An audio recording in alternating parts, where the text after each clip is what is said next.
Question 7.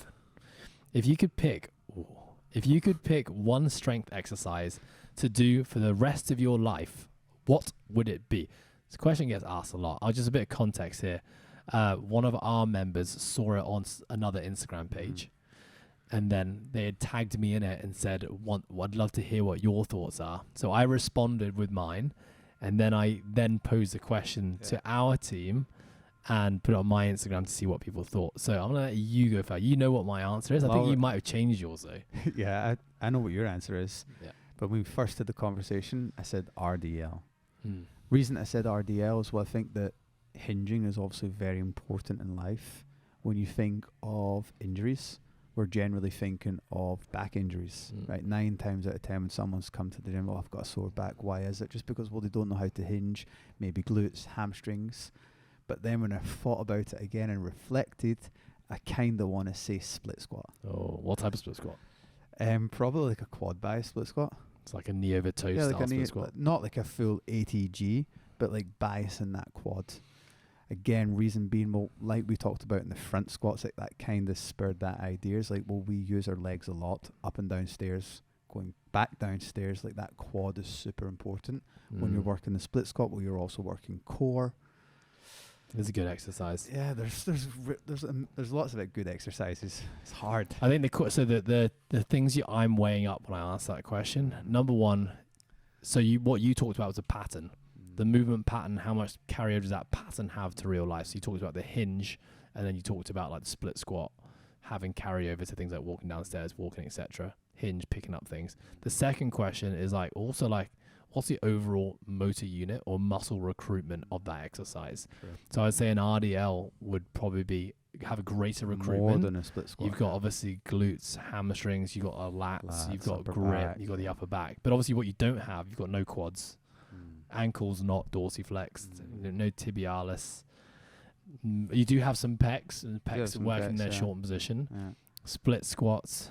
Let's say you're using a barbell. Exactly. If it's loaded on your back, it's not really much upper body being used.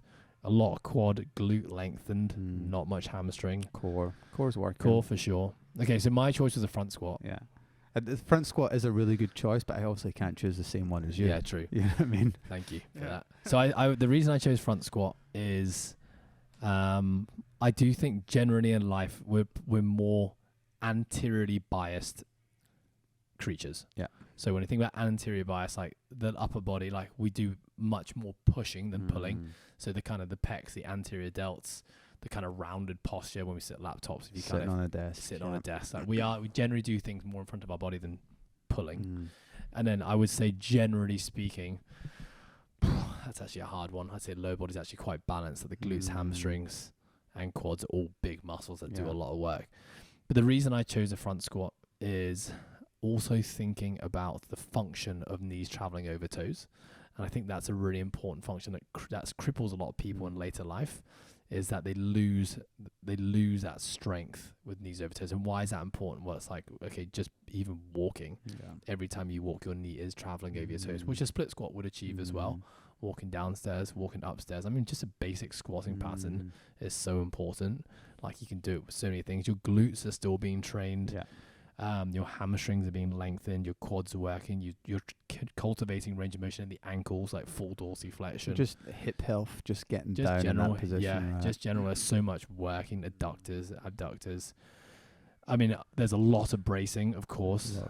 Not much upper body. I'd say like the lats and the pecs are stabilizers, really. So my question is that, I think I know the answer, but why would you choose front squat over back squat? Because we are just more, again, when you think about the functional carryover of squatting, we do everything squatting based with something in front of us, whether it's like picking a child up or like, lowering something down. There is really not a whole bunch where we're putting something on our back and squatting it. Like if I got a backpack on, I still wouldn't squat. I'd probably just hinge. And with that said, the argument could be made to say that, well, if you're training doing that much, you're doing so much anterior squatting in life anyway, maybe a back squat would be good to offset, to balance you out a bit. Because you do know with the back squat, you're going to get a little bit more, lower back glutes. You can get a little bit more hamstring. It's a tough one. I would stick with the front squat. Well, I'll probably go. I don't know then. I'll stick with split squat. Split squat. Let's We put go. some good arguments for Yeah, we both. did.